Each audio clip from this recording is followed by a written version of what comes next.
A very good morning. So we were discussing science for CTET paper 2. So let's continue doing that. So far we have done 7 chapters of your science, and today we are going to discuss the chapter number 6 from your class 6th and chapter number 6 from your class 7th. Both the chapters talks about reversible changes, irreversible changes, physical changes, chemical changes, and we will also be discussing about exothermic and endothermic reactions, what are displacement reactions, what is galvanization, and we will also talk about states of matter states of matter like solid, liquid and gases, and the concept of sublimation here. Examples are very important from this chapter, and you can definitely expect 1 or 2 questions from this in your CTET paper 2 science, of course. So let's continue. The first topic of these chapters is reversible and irreversible change. Reversible change, as the name indicates, any change that we can reverse to its original state. For example, if we take a paper and we crumble it, we can again turn it into paper like it was in original state.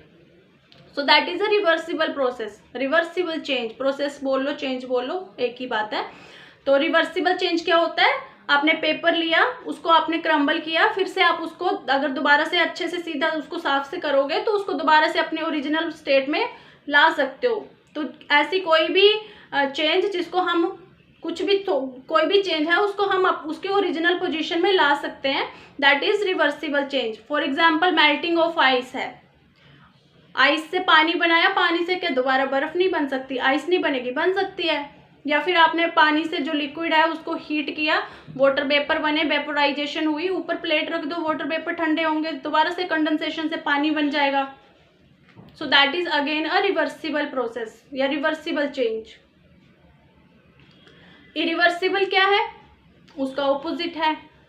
Irreversible में क्या होगा? You can not bring the state of the matter back to its original condition और state. For example, आपने paper लिया, उसको जला दिया, तो उसका क्या? ऐश बन जाएगी, एशेस बन जाएगी, राख बन जाएगी. आप उस राख से दोबारा से पेपर नहीं बना सकते. सो that is irreversible change, irreversible process.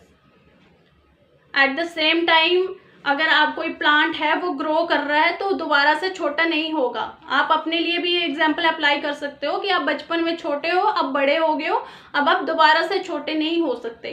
कि आपका मन किया कि कल को आप बच्चे बन जाओ तो आप नहीं बन सकते. That is irreversible. आपने अपनी विंडो का गिलास तोड़ दिया क्रिकेट मैच खेलते खेलते, तो आप उसको दोबारा से जोड़ नहीं सकते ग्लास को. सो that is again irreversible change. Paper को काट ही दिया, जला दिया, काट दिया, कुछ भी किया, आप उसको वापस से उस स्टेट में नहीं ला सकते हो. That is irreversible change. ठीक है. सो we have discussed reversible and irreversible changes with examples here. Now we will proceed to physical and chemical changes. Very important for your exams. Examples are very important. That's why I have jot down all the examples that are from these coming in your exams, because there are possibility I might could skip 1 or 2 examples and you will see that in your exam. So that's why I have jumbled down it here. कुछ भी skip ना हो, क्योंकि main जो purpose है वो यही है कि आपको प्रिपेयर करवाना है. मुझे नहीं दिखाना है कि मुझे कितना आता है. आपको सब कुछ पेपर में आना चाहिए, पेपर अच्छा होना चाहिए. That is the main agenda. So physical change क्या होता है? फॉर एग्जाम्पल, आप क्या करते हो, कोई भी चेंज, जैसे हमने रिवर्सिबल चेंज में पढ़ा, वैसे ही फिजिकल चेंज भी रिवर्सिबल चेंजेस की तरह ही होता है. जिस चेंज को हम क्या करते हैं, दोबारा रिवर्स कर सकते हैं, but not in every case.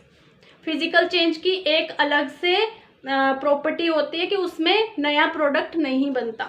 अगर नया प्रोडक्ट नहीं बनता है किसी भी चीज़ में, तो उसको हम क्या बोलेंगे? वो फिजिकल चेंज है. फॉर एग्जाम्पल, हमने पढ़ा था कि अगर आप पेपर को काट दोगे सीजर से तो that is irreversible change. But physical change में वो पेपर का जो आपने काटा है that is a physical change. तो हम ऐसा नहीं बोल सकते कि जो हर रिवर्सिबल चेंज जो है वो फिजिकल चेंज है, क्योंकि कुछ इरिवर्सिबल चेंजेस जो होते हैं उनको भी हम फिजिकल चेंज में ही काउंट करते हैं। जब तक कि नया कंपाउंड नहीं बनेगा, नया प्रोडक्ट नहीं बनेगा, हम उस चीज़ को केमिकल चेंज में काउंट नहीं कर सकते। तो अगर पेपर को काट भी दिया है तब भी वो पेपर ही है, उसकी जो केमिकल कंपोजिशन है उसमें जो केमिकल्स हैं वो सेम ही रहेंगे। या आपने ग्लास को ब्रेक कर दिया तो आपने पढ़ा था कि वो इरिवर्सिबल चेंज है, पर हम तो बोल रहे थे कि फिजिकल चेंज जो होते हैं वो रिवर्सिबल होते हैं। तो इसमें तो ग्लास को हम रिवर्स नहीं कर सकते दोबारा से, तो ये तो इरिवर्सिबल चेंज है, तो इसको हम फिजिकल में कैसे काउंट कर सकते हैं, क्योंकि इसमें कोई प्रोडक्ट नहीं बन रहा, नया प्रोडक्ट नहीं बन रहा। और नया product, breaking off glass does not bring any new product, that's why we are considering it in a physical change. Physical change की सबसे बड़ी प्रॉपर्टी यही है कि नया प्रोडक्ट बनना चाहिए। जो आपका पहले प्रोडक्ट था और जो नया है, नया चेंज है, पहले जो स्टेट थी आपके प्रोडक्ट की और जो नई है उसमें नया प्रोडक्ट बना हुआ होना चाहिए, केमिकल कंपोजिशन उसकी अलग होनी चाहिए, कुछ भी नया बनना चाहिए, तभी हम उसको बोलेंगे कि वो फिजिकल चेंज है। तो it is not always mandatory that all the reversible changes are physical changes, although सारे जो भी रिवर्सिबल चेंजेस होते हैं हम उनको फिजिकल में ही काउंट करते हैं, पर कुछ इरिवर्सिबल भी होते हैं जिनको फिजिकल में काउंट कर सकते हैं। तो फिजिकल, अब केमिकल की बात कर लेते हैं कि केमिकल चेंजेस कौन से होते हैं। केमिकल चेंजेस में क्या है, एक नया प्रोडक्ट बनता है, नया केमिकल प्रोडक्ट बनेगा। जो आपका पहले वाला प्रोडक्ट था उसमें कुछ चेंज आएगा तो एक नया केमिकल प्रोडक्ट बनेगा, उसमें वो केमिकल चेंज हो जाएगा। फॉर एग्जाम्पल, हम अगर घर में दूध जमाते हैं तो दूध से आप क्या करते हो, दही, दूध से दही बन गया ठीक है, तो वो क्या है, केमिकल चेंज है। दही से आप कल को दूध नहीं बना सकते, उससे लस्सी छाछ वही बनेगा, बटर बनेगा, पर आप दही से दूध नहीं बना सकते। So that is a chemical change, उसमें एक नया केमिकल या नया प्रोडक्ट बन रहा है, दैट इज कर्ड। ठीक है, उसके बाद हम अगर बात करें, I have written all the examples of physical and chemical changes. Chemical change में क्या होगा, एक नया प्रोडक्ट बनेगा and it is not irreversible at the same time, sorry it is not reversible at the same time. हम उसको दोबारा से रिवर्स नहीं कर सकते, जैसे दूध से दही बन गया, we can not reverse it again into milk, वो दही बनेगा, दही से दूध नहीं बनेगा। बट ऐसा नहीं है, सारी इरिवर्सिबल चेंजेस जो हैं वो केमिकल चेंज में ही आएंगे, कुछ इरिवर्सिबल चेंज जो हैं वो फिजिकल चेंज में भी आ सकते हैं। तो कंडीशन यही है केमिकल चेंज होने की कि नया केमिकल प्रोडक्ट बनेगा जिसकी केमिकल कंपोजिशन जो होगी वो जो पहले वाला प्रोडक्ट होगा उससे अलग होगी। रिवर्सिबल भी हो सकता है, इरिवर्स, फिजिकल में भी रिवर्सिबल इरिवर्सिबल दोनों हो सकता है, मोस्टली रिवर्सिबल होता है पर हर टाइम नहीं। और केमिकल में क्या होगा, नया प्रोडक्ट बनेगा, केमिकल उसकी कंपोजिशन अलग होगी, तो ही हम उसको केमिकल चेंज बोलेंगे। And most of the time it is irreversible, और ऑलवेज भी बोल सकते हैं क्योंकि उसमें तो ऑलवेज ही है, उसमें फिजिकल में जो है वो रिवर्सिबल इरिवर्सिबल दोनों हो सकता है। I have written the examples here, so let's discuss here. Physical changes में के एग्जाम्पल्स क्या हैं, when we break a glass, ठीक है, ग्लास को ब्रेक कर दिया पर उससे कुछ नया प्रोडक्ट तो नहीं बन रहा है ना, ठीक है, वो इरिवर्सिबल चेंज है, हम उसको दोबारा से वो पूरा ग्लास नहीं बना सकते, टुकड़े टुकड़े ही रहेंगे, बट उससे नया प्रोडक्ट, जितने भी ग्लास के टुकड़े हैं उससे कोई नया प्रोडक्ट थोड़ी ना बना, उसकी केमिकल कंपोजिशन थोड़ी ना चेंज हो गई है जो उसके केमिकल्स हैं ग्लास में, तो that is a physical change, उसमें कोई नया केमिकल प्रोडक्ट नहीं बना है। Next is cutting a paper, मैंने बता दिया आपको, पेपर को कट करते हो आप, ठीक है, उसमें कोई भी नया चेंज नहीं आ रहा है, केमिकल प्रोडक्ट नहीं बनेगा, तो that is why we will consider it into physical change. Salt plus water, हमें ये बहुत कंफ्यूजिंग है, हमें लगता है कि पानी में चीनी या सॉल्ट को घोल दिया तो उसकी केमिकल कंपोजिशन चेंज हो जाएगी, नहीं, आपने इवेपोरेशन पढ़ा था ना पिछले चैप्टर में, सेपरेशन ऑफ सब्सटेंसेस, उसमें बताया था मैंने आपको कि कैसे सी वाटर में वो बड़े बड़े पिट्स होते हैं, वो वाटर इवेपोरेट हो जाता है, आप अपने घर में हीट करो उसको गैस स्टोव पे तो क्या होगा, वाटर इवेपोरेट हो जाएगा, नीचे क्या बच जाएगा, सॉल्ट या शुगर, तो उसको तो हम अलग कर सकते हैं, तो वो सोल्ट और शुगर वैसे ही रहेगा। तो that is again a physical change. याद रखना है पेपर के लिए ये कि हम पानी में सोल्ट या शुगर कुछ भी घोल रहे हैं, इवेपोरेशन से पानी उड़ जाएगा तो हम उसको केमिकल चेंज नहीं बोलेंगे, उसमें कोई नया केमिकल नहीं बन रहा है। Again next is waxing. Wax को जब मेल्ट करता है तो वो दोबारा से वैक्स बन जाती है। जैसे मेल्टिंग ऑफ आइस है वैसे ही मेल्टिंग ऑफ वैक्स है। बर्निंग ऑफ कैंडल अलग है, उसका कॉन्सेप्ट हम पढ़ेंगे, but burning of candle and, इससे कंफ्यूज मत होना, बर्निंग ऑफ कैंडल अलग है एंड मेल्टिंग ऑफ वैक्स अलग है। तो melting of wax is a physical change, क्योंकि वैक्स मेल्ट होगा अगेन से, वो मतलब जो दोबारा सॉलिडिफाई हो जाएगा लिक्विड से, दोबारा सॉलिड बनेगा, again it is a wax. जैसे मेल्टिंग ऑफ आइस है वैसे ही वैक्सिंग ये है, मेल्टिंग ऑफ वैक्स है। Magnetising iron rod. मैग्नेटाइजिंग क्या है कि किसी भी आयरन रोड को लो, आपको पता है कि उसमें मैग्नेटिक इफेक्ट होता है, तो आप आयरन रोड के आसपास मैग्नेट रख लोगे या मैग्नेट उसके साथ जोड़ दोगे तब, या उसको मैग्नेट में डुबो दोगे तब भी वो उसका केमिकल जो कंपोजिशन है आयरन रोड की वो चेंज नहीं होगी, वो उसके केमिकल्स वैसे ही रहेंगे। ठीक है, so these were the examples of physical changes. Now let us discuss about the chemical changes. Chemical changes, rusting. Rusting बहुत इम्पोर्टेंट फिनोमिना है जिसको हम केमिस्ट्री में डिस्कस करते हैं। रस्टिंग में क्या होता है, आयरन की ऑक्सीडेशन हो जाती है। आयरन का सिंबल क्या होता है, Fe। तो आयरन जो है फेरस ऑक्साइड बन जाता है, FeO। FeO मैंने लिखा हुआ है रस्टिंग। तो इससे क्या होता है, आपने देखा होगा बरसात के मौसम में अगर आप आयरन की नेल को या आयरन का कोई भी प्रोडक्ट अगर हवा में रहने दो तो क्या करता है वो ऑक्सीजन से, उसको दो ही चीज़ें चाहिए होते हैं रस्टिंग के लिए, एक तो मॉइस्चर चाहिए होता है, ऑक्सीजन चाहिए होती है। उसको बरसात के दिनों में दोनों ईजिली मिल जाती है। तो अगर आप आयरन का कोई भी प्रोडक्ट ऐसे खुला छोड़ दोगे, बारिश या मॉइस्चर वो एनवायरनमेंट से लेगा, ऑक्सीजन तो ऑफकोर्स है ही, तो उससे क्या होगा, रस्टिंग हो जाएगी। तो रस्टिंग से बचाने के लिए हम क्या करते हैं, उसके ऊपर उसकी गैल्वेनाइजेशन करते हैं, उसके ऊपर जिंक की एक लेयर चढ़ा देते हैं आयरन के प्रोडक्ट्स के ऊपर। जैसे ब्रिज वगैरह होते हैं, हमारे पुल होते हैं लोहे के बने हुए, तो उसके हम क्या करते हैं, गैल्वेनाइजेशन कर देते हैं, जिंक की कोटिंग कर देते हैं, ताकि जो आयरन है वो डायरेक्ट ह्यूमिडिटी और ऑक्सीजन के जो एटमॉस्फेरिक ऑक्सीजन है उसके कॉन्टैक्ट में ना आए और उसकी रस्टिंग ना हो। गैल्वेनाइजेशन याद रखना है। So rusting of iron is a chemical change. नया प्रोडक्ट बन रहा है ferric oxide. Next is curd. मैंने बता दिया कर्ड बनता है दूध से, मिल्क से कर्ड बनता है, तो उसमें क्या है, वो है केमिकल चेंज, क्योंकि आप कर्ड से दोबारा से मिल्क नहीं बना सकते। एक तो इरिवर्सिबल भी है, ऊपर से केमिकल कर्ड जो है वो नई, उसकी केमिकल कंपोजिशन मिल्क से अलग होती है। तो इसीलिए हम इसको केमिकल चेंज में नहीं कंसीडर कर रहे, क्योंकि हम कर्ड को मिल्क में दोबारा से रिवर्सिबल नहीं है तो उसकी कोई बात नहीं है। वो तो ब्रोकन ग्लास भी रिवर्सिबल नहीं था, पर कर्ड की केमिकल कंपोजिशन अलग है, that's why we are considering it in a chemical change, क्योंकि मिल्क और कर्ड दोनों की केमिकल कंपोजिशन अलग है। बट ग्लास के केस में टूटा हुआ ग्लास या जो पूरा ग्लास था, वो उनकी दोनों की केमिकल कंपोजिशन में कोई चेंज नहीं। तो केमिकल चेंज के लिए आपको केमिकल जो नया प्रोडक्ट है, नया स्टेट है, उसकी भी केमिकल कंपोजिशन अलग होनी चाहिए जो इनिशियल प्रोडक्ट था उससे। कुकिंग का अगेन, आप दाल लेते हो, दाल को आप बनाते हो, तो उसका जो नई दाल होती है उसकी केमिकल कंपोजिशन अलग होती है जो पकी हुई दाल है। एट द सेम टाइम आप उसको रिवर्स भी नहीं कर सकते, पक्की दाल से कच्ची दाल नहीं बना सकते, और उसकी केमिकल कंपोजिशन कुकिंग के बाद भी चेंज हो जाती है और नए प्रोडक्ट भी बनते हैं, गैस वगैरह भी निकलती है, आपने देखा है। डाइजेशन, अगेन डाइजेशन क्या है, रेस्पिरेशन है। रेस्पिरेशन में क्या है, ग्लूकोज ब्रेक होता है, उसकी ऑक्सीडेशन होती है और नए प्रोडक्ट बनते हैं। आपने देखा है कार्बन डाइऑक्साइड बनती है, ठीक है, हम निकालते हैं ना अपनी सांस से कार्बन डाइऑक्साइड, वो कहाँ से आ रही है, रेस्पिरेशन। हमारा खाना हमारी सेल्स में डाइजेस्ट हो रहा है, रेस्पिरेशन हो रही है वहाँ पे, तो वहीं से वो जो कार्बन डाइऑक्साइड एक वेस्ट प्रोडक्ट है वो कहाँ से बनता है, रेस्पिरेशन में, डाइजेशन ऑफ फूड में। सो डाइजेशन ऑफ फूड में क्या केमिकल बन रहा है, कार्बन डाइऑक्साइड, नया केमिकल चेंज हो रहा है, ग्लूकोज से कार्बन डाइऑक्साइड बन रहा है, सो दैट्स वाई, और एनर्जी बन रही है, so that's why digestion is a chemical change.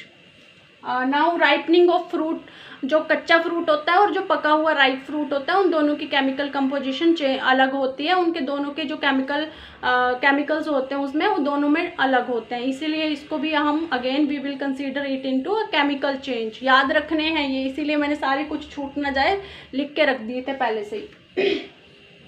जो भी हम फ्यूल कैरोसिन जलाते हैं, पेट्रोल, जो भी हाइड्रोकार्बन्स हैं, जो भी फ्यूल्स हैं, कार्बन के फ्यूल्स हैं, वुड हो गया, चारकोल हो गया, ये कार्बन के फ्यूल्स हैं, या फिर हमारा पेट्रोल, डीजल, हाइड्रोकार्बन्स जो भी हैं, कैरोसिन एक कार्बन का फ्यूल है, कार्बन फ्यूल है, इनको जिसको भी जलाएंगे क्या निकलेगा, कार्बन डाइऑक्साइड निकलती है। तो ये क्या है, सारे केमिकल चेंज है, क्योंकि इसमें क्या है, हाइड्रोकार्बन्स जो हैं वो कार्बन डाइऑक्साइड रिलीज करते हैं, तो that is again a chemical change, नया प्रोडक्ट बन रहा है। और गैसेस बहुत सारी जो भी वेस्ट एनवायरनमेंट को पोल्यूट कर रहे हैं, आपको पता है, एनवायरनमेंट पोल्यूशन में पढ़ेंगे हम। Photosynthesis, again photosynthesis is a chemical change, उसमें हमने देखा है कि क्या होता है, नया प्रोडक्ट बनता है, क्या बनता है, ग्लूकोज बनता है, जो हम खाना खाते हैं that is glucose. And plant से जो भी हम फ्रूट्स होते हैं उनके, या जो भी वो बनाते हैं, किसी प्लांट की हम लीफ खाते हैं, किसी का रूट खाते हैं, हमने पढ़ा था फर्स्ट चैप्टर में, तो that is again a glucose है, वो ग्लूकोज खाते हैं हम, वो तो खैर स्टार्च के उसमें रखते हैं स्टोर करके, पर हम जो है उसको खाते हैं ग्लूकोज के फॉर्म में। So that is again photosynthesis क्या है, उसमें केमिकल चेंज है। केमिकल चेंज क्यों हो रहा है, क्योंकि कार्बन डाइऑक्साइड, वाटर और सनलाइट की प्रेजेंस में नया प्रोडक्ट बनता है, दैट इज ग्लूकोज। ऑक्सीजन भी निकलती है। मैग्नीशियम रिबन को बर्न करते हैं, तो मैग्नीशियम रिबन को जब हम बर्न करेंगे तो वो Mg और एयर से रिएक्ट करके मैग्नीशियम ऑक्साइड बनाता है। So that is again, magnesium से मैग्नीशियम ऑक्साइड बन रहा है, again a chemical change, because new chemical product is being formed here. So as we discussed, नया केमिकल प्रोडक्ट बनेगा तो that is a chemical change. Whether it is reversible, irreversible, वो एक अलग बात है। Most of the chemical changes are irreversible, but ऐसा जरूरी नहीं है हर इरिवर्सिबल चेंज केमिकल चेंज होगा। जैसे हमने ब्रोकन ग्लास और कट पेपर देखा, वो तो उसमें क्या था, वो इरिवर्सिबल था ना, बट केमिकल चेंज नहीं था, वो फिजिकल चेंज था, क्योंकि उसकी कंपोजिशन सिमिलर थी, पहले वाला प्रोडक्ट और लास्ट वाला प्रोडक्ट जो बना था उसमें, दोनों में ब्रोकन ग्लास और जो पूरा ग्लास था एक, वो दोनों की केमिकल कंपोजिशन में नया प्रोडक्ट कुछ भी नहीं बना था। तो नया केमिकल प्रोडक्ट बनना ही is the important thing to be a chemical change. Copper sulphate और आयरन का, इसको डिस्प्लेसमेंट रिएक्शन बोलते हैं, इसमें अभी हम पढ़ेंगे। इसमें क्या होता है, कॉपर सल्फेट जो है आयरन के साथ जो है रिएक्ट करता है और क्या बना देता है, फेरस सल्फेट बना देता है, और जो ये कॉपर है ये डिस्प्लेस होकर के आयरन का जो भी आपने प्रोडक्ट लिया होगा उसके ऊपर चिपक जाता है, एक लेयर बना देता है। तो हम इसको पढ़ेंगे अभी डिस्प्लेसमेंट रिएक्शन में। बर्निंग ऑफ कैंडल भी हम पढ़ेंगे अभी। खैर बर्निंग ऑफ कैंडल तो हम इधर ही डिस्कस कर लेते हैं। ये क्या है, फिजिकल और केमिकल चेंज दोनों है। फिजिकल केमिकल दोनों क्यों है, क्योंकि बर्निंग ऑफ कैंडल में क्या होता है, कार्बन डाइऑक्साइड निकल रही होती है ना, जो उसकी विक होती है अंदर की, वो जल रही होती है तो मेल्टिंग ऑफ वैक्स भी हो रहा है और विक भी जल रही है, तो कार्बन डाइऑक्साइड गैस निकल रही है। तो कार्बन डाइऑक्साइड गैस जो है वो नया प्रोडक्ट बन रहा है सॉरी। और जो वैक्स है eight the same time wax जो है वो मेल्ट होकर नीचे बैठ रही है, दोबारा से वो वैक्स बन जाएगी। तो इसमें क्या है, फिजिकल चेंज भी हो रहा है, कौन सा, जो वैक्स जो है वो मेल्ट होकर नीचे आ रही है, और बर्निंग ऑफ वैक्स भी हो रहा है, उसके साथ जो विक है उसकी बत्ती है कैंडल की, तो उसके है कार्बन डाइऑक्साइड गैस भी बन रही है। तो वो केमिकल चेंज भी हो रहा है, फिजिकल चेंज भी हो रहा है। So this is an special example, पूछ भी सकते हैं आपसे, बर्निंग ऑफ कैंडल और burning of wax. Melting of wax का इसके साथ कंफ्यूज नहीं करना, melting of wax physical change, burning of candle जो है वो केमिकल चेंज। तो अभी हम बात करेंगे एक्सोथर्मिक एंड एंडोथर्मिक रिएक्शंस की।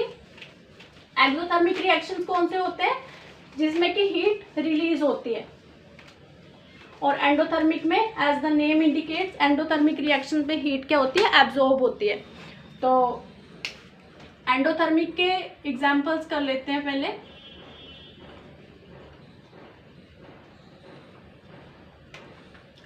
And exothermic, photosynthesis very important, ऐसे ही बोल देती हूँ। एंडोथर्मिक के रिएक्शंस आपको पता है ना, कार्बन डाइऑक्साइड, वाटर चाहिए और सनलाइट चाहिए फोटोसिंथेसिस के लिए, ग्लूकोज बनाने के लिए। ठीक है, तो क्या होता है, सनलाइट से क्या है, एनर्जी एब्जॉर्ब होती है, प्लांट सनलाइट से एनर्जी एब्जॉर्ब करते हैं। सो एनर्जी एंडोथर्मिक मतलब एनर्जी एब्जॉर्ब हो रही है। ठीक है, तो दैट इज एंडोथर्मिक। और एक्सोथर्मिक में क्या होता है, energy release, exo means out, endo means in. तो मैं यहाँ पे एग्जांपल्स लिख देती हूँ इसके।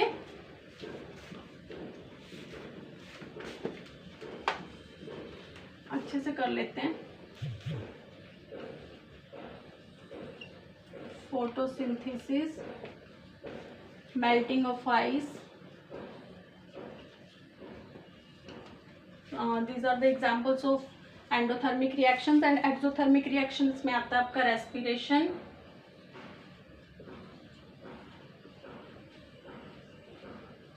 rusting,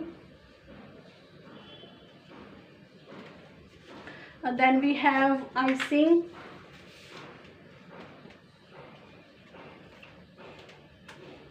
so these are the example of melting of ice, photosynthesis। Exothermic इसमें एक वो होता है, क्लोथ्स को जो हम ड्राई करते हैं, that is again endothermic reaction. इसमें क्या होता है, कूलिंग इफेक्ट आता है, कूलिंग होती है, हीट एब्जॉर्ब होती है, एब्जॉर्ब, और इसमें हीट रिलीज होती है। एक्सोथर्मिक क्या, उससे ही पता चल रहा है, हीट रिलीज, ये रिलीज का साइन होता है। तो इसमें क्या है, एंडोथर्मिक रिएक्शन में कूलिंग इफेक्ट आता है। जैसे कि आप जीभ पे ग्लूकोज रखोगे, अपने मुंह में ग्लूकोज रखोगे, तो वो क्या करेगा, उसको मेल्ट होने के लिए, उसके ग्लूकोज के बॉन्ड को ब्रेक करने के लिए, मेल्ट होने के लिए क्या होगा, आपकी जो टंग है, एनवायरनमेंट है उसके आसपास का जहाँ ग्लूकोज रखा है, उसके बॉन्ड ब्रेक करने के लिए एनवायरनमेंट से आपकी टंग से एनर्जी लेगा, हीट लेगा। तो एंडोथर्मिक रिएक्शन है बॉन्ड को तोड़ने के लिए, और आपको कूलिंग इफेक्ट होगा क्योंकि आपकी बॉडी से आपकी टंग से क्या है, हीट गई है। ठीक है, वैसे ही अगर हम बात करें, कपड़े सुखाते हैं हम, तो कपड़ों से क्या होता है, इवेपोरेशन होती है। इवेपोरेशन क्यों होती है, जो एनवायरनमेंट है, एनवायरनमेंट से बहुत गर्मी होगी एनवायरनमेंट में, ठीक है, एनवायरनमेंट से वाटर वेपर्स ही, वाटर के जो कपड़े होते हैं वो एनवायरनमेंट से हीट एब्जॉर्ब करते हैं, और हीट एब्जॉर्ब करके वो गर्म होके वाटर वेपर के उसमें उड़ जाते हैं, तो हमारे कपड़े जो होते हैं वो ड्राई होते हैं। तो that is again an example of endothermic reaction. Melting of ice, जब आइस मेल्ट होती है तो उसका क्या होता है, उसमें भी हीट एब्जॉर्ब होती है, और जो एनवायरनमेंट से, एटमॉस्फेयर से हीट एब्जॉर्ब होती है, तो आसपास जहाँ पे आइस मेल्ट होती है वहाँ आसपास का एरिया जो होता है वो ठंडा हो जाता है। Next is exothermic. एक्सोथर्मिक मतलब हीट रिलीज होती है। तो कोई भी जैसे फ्यूल जलता है, हाइड्रोकार्बन जैसे पेट्रोल जलता है, या फिर कोई एलपीजी, सीएनजी कुछ भी जल रहा है, तो उसमें हीट जो होती है वो रिलीज होती है। और क्या है, आइसिंग, जब वो फ्रीजिंग होती है, पानी से जब आइस बनती है तो उसमें भी क्या होता है, हीट रिलीज होती है। ठीक है, बॉन्ड बनता है तो हीट रिलीज होती है, बॉन्ड ब्रेक होता है तो हीट जो होती है वो एब्जॉर्ब होती है। तोड़ने के लिए वो पावर चाहिए ना, एनर्जी, इसलिए एब्जॉर्ब होती है। बट रेस्पिरेशन के केस में अलग है, ग्लूकोज टूटता है फिर भी एनर्जी बनती है। रस्टिंग जो है, rusting of iron is again an exothermic reaction. जहाँ पे रस्टिंग हो रही होगी वहाँ पे एनवायरनमेंट जो होगा वो थोड़ा गर्म होगा, temperature. Respiration is again exothermic reaction. मैंने अभी बताया आपको कि हम जो एनर्जी के लिए ही तो हम रेस्पिरेशन करते हैं कि हमें एनर्जी चाहिए। तो एनर्जी क्या है, एक हीट की फॉर्म में आती है, ये हीट एक्सोथर्मिक है। तो इसीलिए हमें क्या करते हैं, ग्लूकोज टूटता है, रेस्पिरेशन होती है, ऑक्सीजन की प्रेजेंस में ग्लूकोज की ऑक्सीडेशन होती है, तो बहुत सारी एनर्जी निकलती है एटीपी की फॉर्म में, जिससे हम अपने काम करते हैं। So that is again a exothermic reaction. So now we will discuss about displacement reaction. Displacement reaction कुछ ज़्यादा नहीं है, नॉर्मल ही है। गैल्वेनाइजेशन मैंने आपको बता दिया था ना, जो जिंक की कोटिंग करते हैं आयरन सरफेस पे ताकि उसको रस्टिंग से बचाया जा सके, that is galvanisation. Displacement reaction में क्या होता है, कॉपर सल्फेट है, आयरन जो है वो कॉपर से ज़्यादा रिएक्टिव है, इसीलिए क्या करता है, आयरन जो है वो कॉपर को डिस्प्लेस कर देता है इस रिएक्शन में। आप कॉपर सल्फेट का सोल्यूशन लो, उसमें एक आयरन की नेल डाल दो या आयरन का कोई भी प्रोडक्ट डाल दो, तो उसमें क्या होगा, कॉपर सल्फेट जो होता है वो ब्लू कलर का होता है, पर क्या थोड़े टाइम के बाद जो आयरन जो है वो सल्फेट के साथ रिएक्ट करके आयरन सल्फेट फेरस सल्फेट बना लेगा और कॉपर निकल जाएगा, और ये जो कॉपर है ये डिपॉजिट हो जाएगा, जो आपने आयरन की टुकड़ा जो भी नेल डाली आयरन का जो भी आपने प्रोडक्ट लिया उसके ऊपर चिपक जाएगा। ठीक है, तो वो तो हो जाएगा रेडिश ब्राउन आयरन का जो कलर, कॉपर का जो कलर होता है, और ये हो जाएगा ग्रीन। पहले क्या था ब्लू, कॉपर सल्फेट का होता है ब्लू कलर का, पर यहाँ फेरस सल्फेट ग्रीन हो जाएगा। So that is a displacement reaction. Similarly हम जिंक के साथ भी करते हैं। Zinc is again more reactive than this copper. तो जिंक क्या करेगा, जिंक कलरलेस ग्रे सा होता है, इसीलिए ग्रे जैसे सिल्वर का कलर होता है ना उस तरह का होता है थोड़ा सा जिंक। तो जिंक की रोड ले ली, समझो आपने कॉपर सल्फेट का ब्लू सोल्यूशन जो था उसमें जिंक की रोड डाल दी, तो क्या होगा, जिंक सल्फेट बन जाएगा। Zinc being more reactive displace copper from its place. तो कॉपर जो बच जाएगा वो जिंक के साथ जुड़ जाएगा, उसको भी तो जो ये कॉपर निकला यहाँ से, ये क्या करेगा, इस जिंक के साथ, जो जिंक के आपने रोड या कुछ भी डाला होगा कॉपर सल्फेट के सॉल्यूशन में, तो ये ब्लू होगा पहले और ये बाद में कलरलेस हो जाएगा, और ये जो कॉपर है वो जिंक की रोड पे उसको अगेन वो कॉपर वाला कलर दे देगा, रेडिश ब्राउन जैसा जो होता है। Next we will talk about, ये डिस्प्लेसमेंट रिएक्शन है। जो मोर रिएक्टिव होगा एलिमेंट वो कॉपर को हटा देगा उसकी पोजीशन से, उसकी पोजीशन पे बैठ जाएगा, और जो भी आपने उसमें कॉपर लिया है, कॉपर जो होगा वो दूसरे जो भी जैसे आयरन के साथ रिएक्शन करवा रहे हो तो आयरन के ऊपर जो भी आपने प्रोडक्ट लिया आयरन का उसके ऊपर चिपक जाएगा जा करके। सो दैट इज डिस्प्लेसमेंट रिएक्शन। हमने इरिवर्सिबल कर लिया, reversible. Fast and slow reaction, fast जो चीज़ फास्ट, जो चेंज फास्ट हो रहा है उसको फास्ट, जैसे अगर बर्निंग ऑफ पेपर है वो फास्ट होती है तो that is a fast change. Slow change क्या होता है, जैसे आप ग्रो कर रहे हो या प्लांट सीड से प्लांट बन रहा है, that is a slow change. तो इसमें मतलब बेसिक सा इसमें क्या ही बताऊंगी मैं आपको, फास्ट जो फास्ट हो रहा है चेंज और स्लो जो आप, रस्टिंग है जैसे रस्टिंग ऑफ आयरन है वो स्लो चेंज है, एकदम से थोड़ी ना होता है कि मतलब अभी देखा और 2 मिनट बाद में देखा, तो अभी वो लोहे का कुछ आपने बाहर रखा और 2 मिनट या 2 सेकंड बाद देखा तो वो उसमें रस्टिंग हो गई है, तो that is a slow process. तो इसमें क्या ही करवाऊंगी मैं। So that is all about this topic. We will continue with another topic in the next session. So thank you so much.